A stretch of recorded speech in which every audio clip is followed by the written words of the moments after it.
নমস্কাৰ।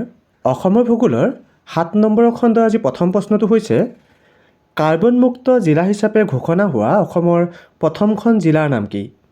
ইয়াত 4টা অপশ্যন দিয়া আছে। এ দিয়া আছে শদিয়া, বি দিয়া আছে ধুবুৰী, চি দিয়া আছে যোৰহাট আৰু ডি দিয়া আছে মাজুলী। এই 4টাৰ ভিতৰত শুদ্ধ উত্তৰ কোনটো হ'ব? ইয়াত শুদ্ধ উত্তৰটো হ'ব অপশ্যন ডি মাজুলী। কাৰ্বনমুক্ত জিলা হিচাপে ঘোষণা হোৱা অসমৰ প্ৰথমখন জিলাৰ নাম হৈছে মাজুলী। অসম বৰ্ষাৰণ্য গৱেষণা প্ৰতিষ্ঠান ক'ত অৱস্থিত? ইয়াতে 4টা অপশ্যন দিয়া আছে। এ দিয়া আছে শিৱসাগৰ, বি দিয়া আছে যোৰহাট, চি দিয়া আছে গোলাঘাট আৰু ডি দিয়া আছে গোৱালপাৰা।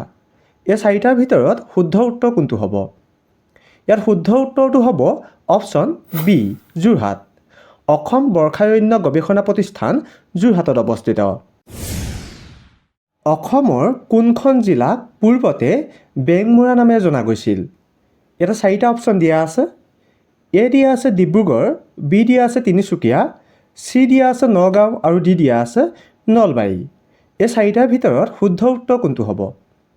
ইয়াতে শুদ্ধ উত্তৰটো হ'ব অপশ্যন বি তিনিচুকীয়া। অসমৰ তিনিচুকীয়া জিলাক পূৰ্বতে বেংমৰা নামেৰে জনা গৈছিল। শ্ৰীসূৰ্য পাহাৰ অসমৰ কোনখন জিলাত অৱস্থিত? ইয়াত 4টা অপশ্যন দিয়া আছে। এ দিয়া আছে গোৱালপাৰা, বি দিয়া আছে হাইলাকান্দি, চি দিয়া আছে কাৰ্বি আংলং আৰু ডি দিয়া আছে ধুবুৰী। এই 4টাৰ ভিতৰত শুদ্ধ উত্তৰ কোনটো হ'ব? ইয়াতে শুদ্ধ উত্তৰটো হ'ব অপশ্যন এ গোৱালপাৰা। শ্ৰীসূৰ্য পাহাৰ অসমৰ গোৱালপাৰা জিলাত অৱস্থিত। হামৰেন অসমৰ কোনখন জিলাৰ সদৰ ঠাই? ইয়াতে 4টা অপশ্যন দিয়া আছে। এ দিয়া আছে কৰিমগঞ্জ, বি দিয়া আছে হাইলাকান্দি, চি দিয়া আছে পশ্চিম কাৰ্বি আংলং আৰু ডি দিয়া আছে কোকৰাঝাৰ। এই 4টাৰ ভিতৰত শুদ্ধ উত্তৰ কোনটো হ'ব? ইয়াত শুদ্ধ উত্তৰটো হ'ব অপশ্যন চি পশ্চিম কাৰ্বি আংলং। হামৰেন অসমৰ পশ্চিম কাৰ্বি আংলং জিলাৰ সদৰ ঠাই। কেন্দ্ৰীয় মুগা এৰী গৱেষণা আৰু প্ৰশিক্ষণ প্ৰতিষ্ঠান অসমৰ ক'ত অৱস্থিত? ইয়াতে 4টা অপশ্যন দিয়া আছে। এ দিয়া আছে লখিমপুৰ, বি দিয়া আছে যোৰহাট, চি দিয়া আছে নলবাৰী আৰু ডি দিয়া আছে মৰিগাঁও। এই 4টাৰ ভিতৰত শুদ্ধ উত্তৰ কোনটো হ'ব? ইয়াতে শুদ্ধ উত্তৰটো হ'ব অপশ্যন বি যোৰহাট। কেন্দ্ৰীয় মুগা এৰী গৱেষণা আৰু প্ৰশিক্ষণ প্ৰতিষ্ঠান যোৰহাটত অৱস্থিত। অসমত BTAD কেতিয়া গঠন কৰা হৈছিল?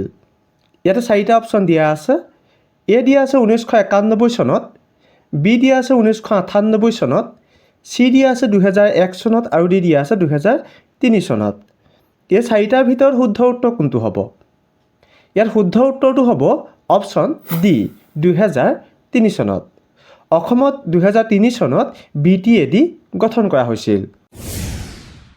দীপৰ বিল কিহৰ বাবে বিখ্যাত? ইয়াত 4টা অপশ্যন দিয়া আছে। এ দিয়া আছে পক্ষী, বি দিয়া আছে এশিঙীয়া গড়, চি দিয়া আছে বনৰীয়া ঘোঁৰা আৰু ডি দিয়া আছে সোণালী বান্দৰ। এই 4টাৰ ভিতৰত শুদ্ধ উত্তৰ কোনটো হ'ব? ইয়াত শুদ্ধ উত্তৰটো হ'ব অপশ্যন এ পক্ষী। দীপৰ বিল পক্ষীৰ বাবে বিখ্যাত। ভৌগোলিকভাৱে অসমখন কি জলবায়ুৰ অন্তৰ্গত? ইয়াত 4টা অপশ্যন দিয়া আছে। এ দিয়া আছে আৰ্দ্ৰ, বি দিয়া আছে গৰম, চি দিয়া আছে মৌচুমী আৰু ডি দিয়া আছে উল্লেখিত এটাও নহয়। এই 4টাৰ ভিতৰত শুদ্ধ উত্তৰ কোনটো হ'ব? ইয়াত শুদ্ধ উত্তৰটো হ'ব অপশ্যন চি মৌচুমী জলবায়ু। ভৌগোলিকভাৱে অসমখন মৌচুমী জলবায়ুৰ অন্তৰ্গত। অসমৰ সাংস্কৃতিক ৰাজধানী বুলি কোনখন চহৰক কোৱা হয়? ইয়াতে 4টা অপশ্যন দিয়া আছে। এ দিয়া আছে শিৱসাগৰ, বি দিয়া আছে যোৰহাট, চি দিয়া আছে তেজপুৰ আৰু ডি দিয়া আছে বঙাইগাঁও। এই 4টাৰ ভিতৰত শুদ্ধ উত্তৰ কোনটো হ'ব? ইয়াত শুদ্ধ উত্তৰটো হ'ব অপশ্যন বি যোৰহাট। অসমৰ সাংস্কৃতিক ৰাজধানী বুলি যোৰহাটক কোৱা হয়। এইটো খণ্ডত আপোনালোকলৈ আগবঢ়োৱা প্ৰশ্নটো হৈছে অসমৰ প্ৰশাসনীয় পদাধিকাৰ মহাবিদ্যালয় ক'ত অৱস্থিত? ইয়াত 4টা অপশ্যন দিয়া আছে। এ দিয়া আছে গুৱাহাটী, বি দিয়া আছে শিলচৰ, চি দিয়া আছে নগাঁও আৰু ডি দিয়া আছে তামোলপুৰ।